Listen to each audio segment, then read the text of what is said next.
Mr. Secretary, welcome to the department. Distinguished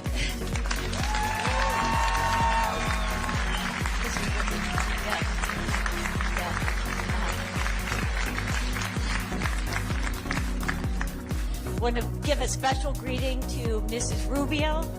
Yes. To your family, to your children, distinguished guests, members of Congress, on behalf of the nearly 80,000 strong officers who are serving the Department of State, a warm welcome.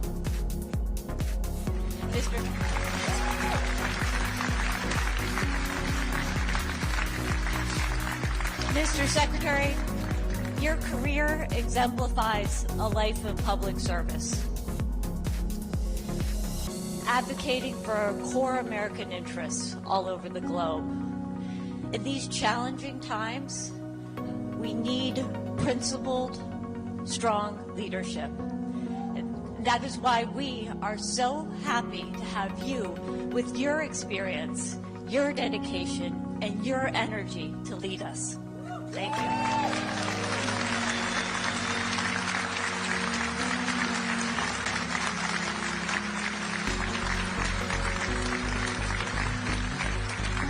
Your team, who are obviously very happy to see you, have proudly supported so many of your trips abroad, where you've advanced security in the Middle East, helped us to sustain our counterterrorism fight, and inspired so many with your walk across the Simón Bolívar Bridge. Mr. Secretary, the men and women of this department are ready to get to work, advancing the agenda of President Trump and of yourself. And with that, I will welcome you to the Department of State. Colleagues, the 72nd Secretary of State, Marco Rubio.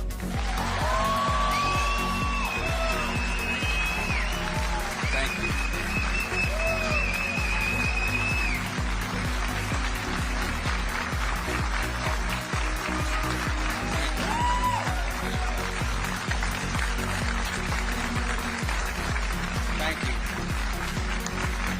Thank you so much. Thank you. It's a blessing and an honor to be with all of you today. And I want to introduce you to my family. I want you to meet them. We've been able to manage them for the last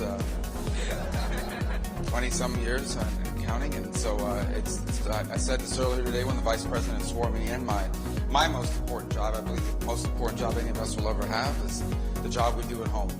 And I don't mean that both here at home domestically in our politics, but domestically, but in our lives. And I'm very proud of my wife and my 4 children and their support. My wife, Jeanette, who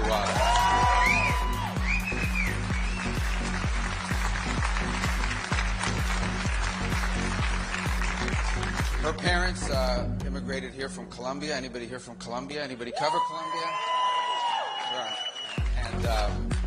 And then my oldest daughter, Amanda. Say hello, Amanda. And then came Daniela.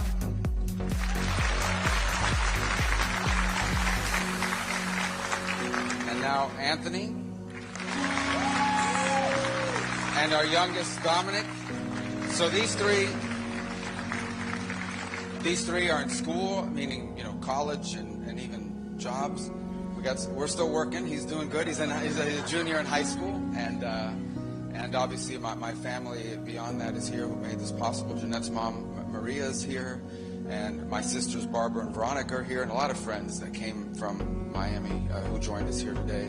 I'm grateful, and thank you. I also want to recognize my former colleagues from the congressional branch, who also happen to be appropriators and authorizers, and so I thought it was important. 3 people I've known for a long time, and by coincidence, Florida is very well represented in the authorization and appropriations in the House. Mario Diaz-Balart,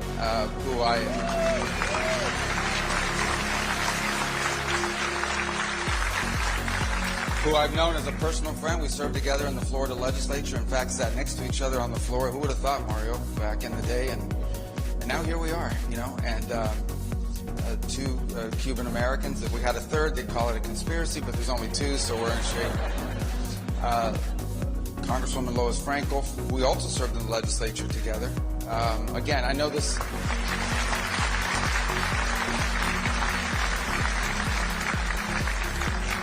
I know it looks suspicious. She just happens to be from Florida as well, and she happen to be on that committee. And then, of course, my colleague, Brian Mast, who thank you for being here as well.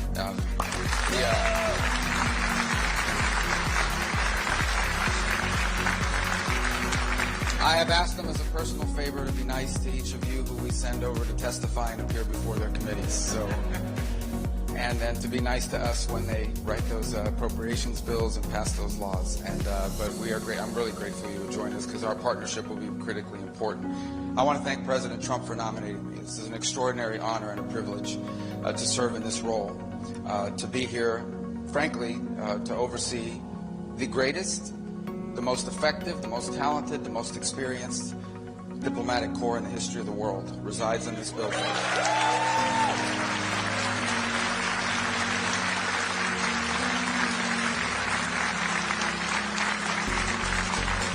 And it's important to remember that obviously they serve our national interest and our foreign policy. They also serve Americans. And as a member of the Senate, we often would get calls for a brief period of time, panic calls about passports. As you remember that era, when everyone forgot their passport expired and their cruise was on Saturday and it's Friday, 5 p.m. So why are you guys chuckling? Is that, it's true, it happened.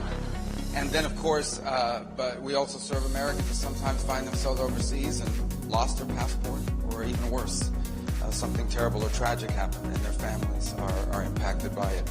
And so it's important. It's an important task and one that I know is critical to our mission. Beyond that, this is the face of the United States. In fact, if you think about it, for many people on this planet, their only interaction with America, most will never travel here, their only interaction with America in many cases, whether they be leaders or everyday people, will be the men and women who serve us abroad and do so with tremendous integrity and dedication. They are literally the face of our country, whether it's through the aid we've provided or through the services. I also want to say hello. Is this being live streamed somewhere? Are people watching this in all of our missions? Good. I want to thank them. I know they can't be with us here today, and depending on where they are in the world, it's probably not as cold as it's been, at least for a Floridian. So I also think the brilliance of this organization shows by hosting these events indoors, which it's already showing, and we're grateful for that as well. But I want to tell you that I want to thank you, all those who are serving overseas and abroad, some in places that are strong and stable and others that are more tenuous and dangerous. And I want to do something also special. I want to also thank the locally employed staff, the nationals of those countries who work with us.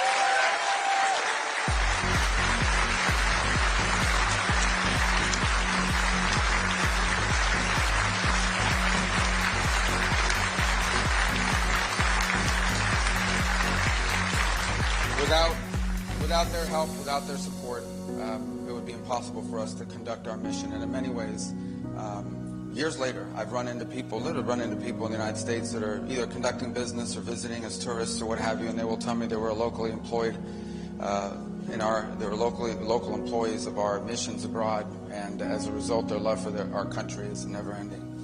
I am new to this department. Today is my first day on the job, literally, but I am not a stranger to it. I've interacted with many of you, both in my travels abroad and in our daily functions. My job now is different, and our job in some ways will be different. In our republic, the voters decide the course of our nation, both domestically and abroad, and they have elected Donald J. Trump as our president when it comes to foreign policy on a very clear mission. And that mission is to ensure that our foreign policy is centered on one thing, and that is the advancement of our national interests, which they have clearly defined through his campaign as anything that makes us stronger, or safer, or more prosperous. And that will be our mission. That will be our job across the world, is to ensure that we have a foreign policy that advances the national interest of the United States. I expect every nation on earth to advance their national interests. And in those instances, and I hope there will be many, in which our national interest and theirs align, we look forward to working with them.